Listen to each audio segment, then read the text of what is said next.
ETF index mutual funds నేర్చుకుని stock మార్కెట్లో రాణించాలనుకుంటున్నారా? వెంటనే ఈ నెంబర్కి కాల్ చేయండి.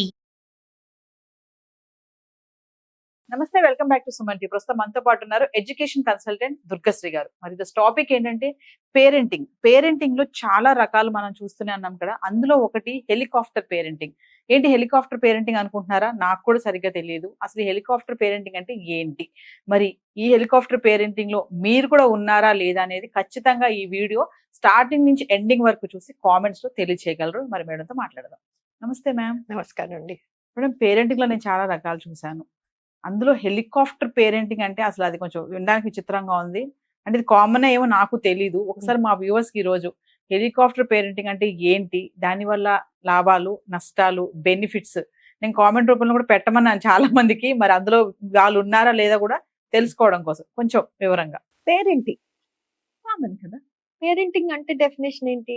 కేర్, మా పిల్లల గురించి మేము పట్టించుకుంటాము, ఒక కన్సర్న్. మా పిల్లలు సేఫ్ గా ఉండాలి, ప్రొటెక్టివ్ గా ఉంటాం మనము.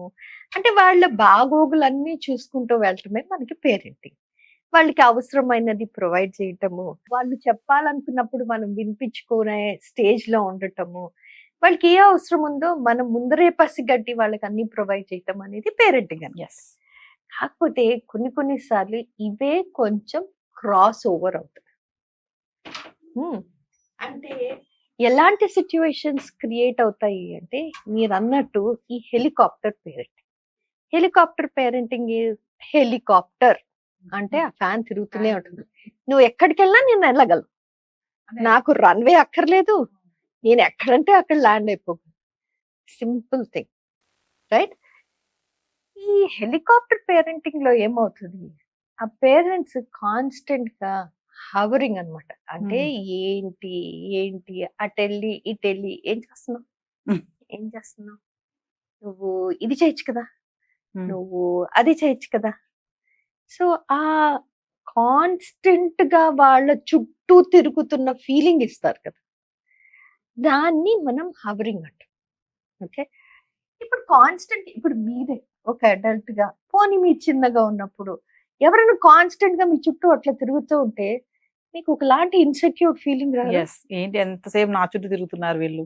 సో కావాలన్న అన్కండిషనల్ నోయింగ్లీ మీ ఇంటెన్షన్ ఉన్నా లేకపోయినా అట్లా మీరు కాన్స్టెంట్ గా తిరుగుతున్నప్పుడు పిల్లల్లో ఒకలాంటి భయాన్ని క్రియేట్ చేస్తాం.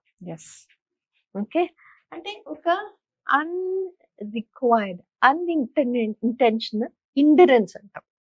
అంటే నేను చెప్పాలా లేదా, నేను ఏం చెయ్యాలి, నేను అడగాల వద్దా, నాకు ఇష్టం లేదు బట్ నేను చెయ్యాలి. ఇలాంటి వాళ్ళల్లో వాళ్ళు యూనో డెసిషన్ తీసుకోలేక ఏదన్నా చేస్తే అయ్యో ఏమంటారు, యూనో తిట్టేస్తారేమో, కొట్టేస్తారేమో. సో ఈ హవరింగ్ నుంచి వచ్చినది ఏంటి, ఆ కాన్స్టెంట్ గా చుట్టూ తిరిగి తిరిగి వాళ్ళలో ఆ భయం క్రియేట్ అయిపోతుంది. అంటే ఫాలోవర్స్ అన్నట్ట మేడం, ఇంకెంతసేపు వాళ్ళు ఫాలో అవుతూ ఉంటారా? లిటరలీ. అక్కడి నుంచి ఏమవుతుంది, ఇప్పుడు పిల్లలు ఆ భయంతో చెప్పలేరు, మింగలేరు, కక్కలేరు అన్న సిచ్యువేషన్ వస్తుంది కదా. అప్పుడు నువ్వు ఇదెందుకు చేయలేదు, ఇలా చెయ్యి, అదెందుకు చేయలేదు, అలా చెయ్యి. ఆ మైక్రో మేనేజ్మెంట్ ఉంటుంది కదా. అంటే ఈ టైంకి నువ్వు ఇది చెయ్యాలి, ఆ బటన్ ఎందుకు అట్లా పెట్టుకున్నావు, ఆ మ్యాచింగ్ టాప్స్ బాగాలేదు, ఆ బ్యాంగిల్స్ ఎందుకు వేసుకున్నావు, అలా ఎందుకు చేస్తున్నావు, నువ్వు సరిగ్గా రాయలేవా, ఇలా మైక్రో మేనేజ్మెంట్ వచ్చేస్తుంది. పిల్లలు ఏమైపోతారు, వాళ్ళకి ఏమీ అర్థం కాక వాళ్ళు డెసిషన్ అనేది తీసుకోలేక ఓవర్ కంట్రోలింగ్ సిచ్యువేషన్ వస్తుంది. ఆ ఓవర్ కంట్రోలింగ్ ఎంత వరకు అయిపోతుంది అంటే వాళ్ళకి వాళ్ళు డెసిషన్ మేకింగ్ అనేది మానేస్తారు, ఓన్ గా తీసుకోవడం, వాళ్ళ బుర్ర ఉపయోగించటం మానేస్తారు. పేరెంట్స్ కదా మేడం, వాళ్ళు అనుకుంటారు కదా మా పిల్లలకి చెప్పాలి ప్రతిదీ, వాళ్ళకి తెలియదు. మరి తప్పంటారా అలా చెప్పడం, ఫాలో అవ్వడం? ప్రతిదీ చెప్పక్కర్లేదు కదమ్మా. ఇప్పుడు నాకు మీరు రోజు పొద్దున్న ఎగ్ తినేసి వెళ్ళాలి స్కూల్కి, ఎగ్గున్న పాలు. ఓకే, నాకు ఇవాళ పొట్టలో ఎట్లనో ఉంది, నేను తినలేను, నేను తాగలేను, నేను ఏదో ఒకటి నువ్వు ఇస్తే బ్రెడ్ బటర్ ఇవ్వు నేను తీసుకెళ్తాను అని నేను నీకు చెప్పాలి, నా కడుపులో అప్సెట్ గా ఉంది. బట్ నువ్వేం చేస్తున్నావు తల్లిగా, నువ్వు కాన్స్టెంట్ గా నో తాగాల్సిందే, నో తినాల్సిందే. తినాల్సిందే అని నువ్వు చెప్పేటప్పటికి నేను భయంతో తాగేస్తా, తినేస్తా, వెళ్ళి బస్సులో వామిట్ చేస్తా.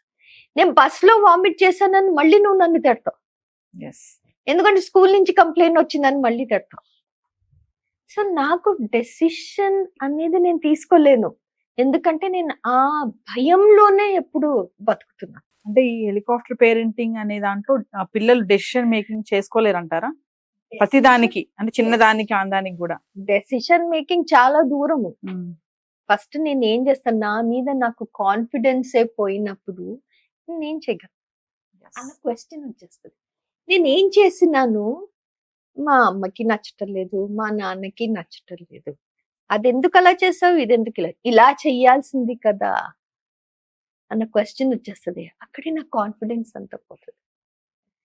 సో నాకు అనిపించేది ఏంటంటే పేరెంట్స్ కొన్ని వాళ్ళు చేసే విధానాన్ని వాళ్ళు మార్చుకోగలిగితే ఎస్ ఎంతో చేంజ్ వస్తుంది. మొట్టమొదటిది ఎప్పుడు వాళ్ళని మానిటర్ చేయాలి, వాళ్ళతో పాటే కూర్చుని ఆడేయాలి, వాళ్ళతో పాటే కూర్చుని చదివేయాలి, వాళ్ళతో పాటే వెళ్ళి ప్లే గ్రౌండ్ లో వాళ్ళతో పాటే ఉండాలి, ఏం చేస్తున్నారో చూడాలి.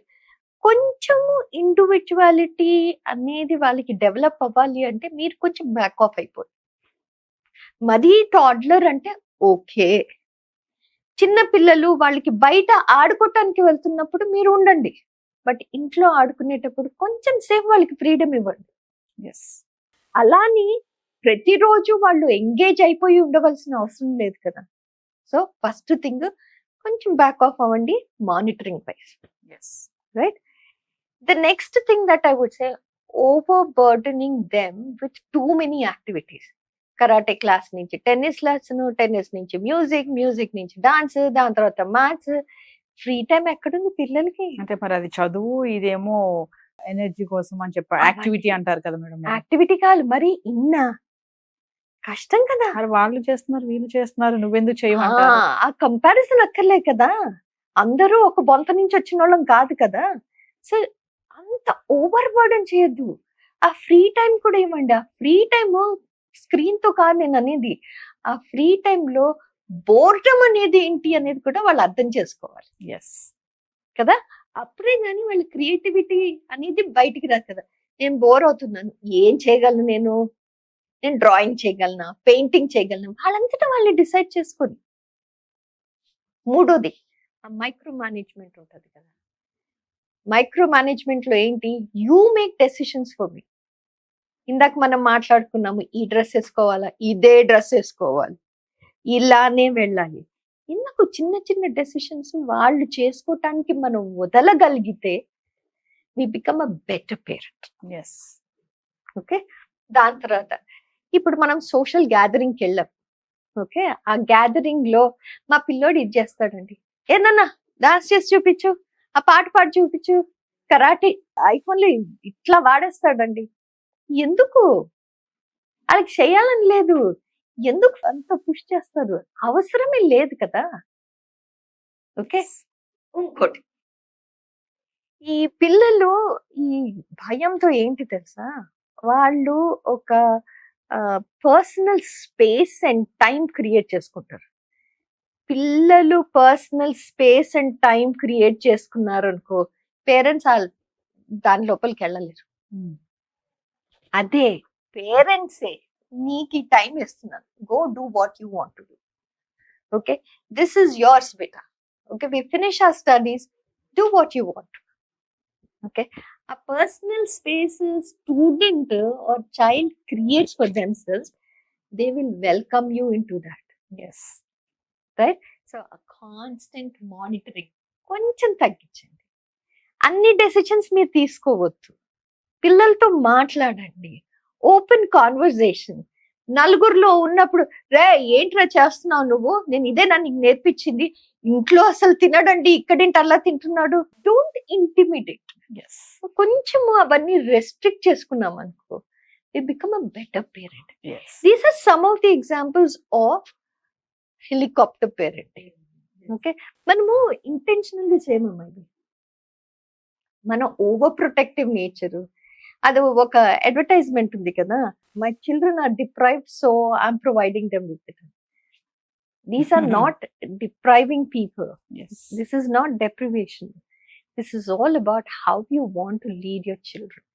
సో పిల్లల్ని కొంచెం వాళ్ళ డెసిషన్ వాళ్ళు తీసుకునేటట్టు, వాళ్ళు ఏం కావాలి వాళ్ళు ఫస్ట్ చెప్పగలిగే సిచ్యువేషన్ క్రియేట్ చేయాలి. అంతేగాని నేను చెప్పిందే కాదు, ఇందాక మనం అనుకున్నాం కదా, నేను నువ్వు కాకుండా మనము అన్నది ఎప్పుడు వస్తుందో అప్పుడు పేరెంటింగ్ అనేది చాలా స్ట్రాంగ్ అవుతుంది. Thank you. Thank you.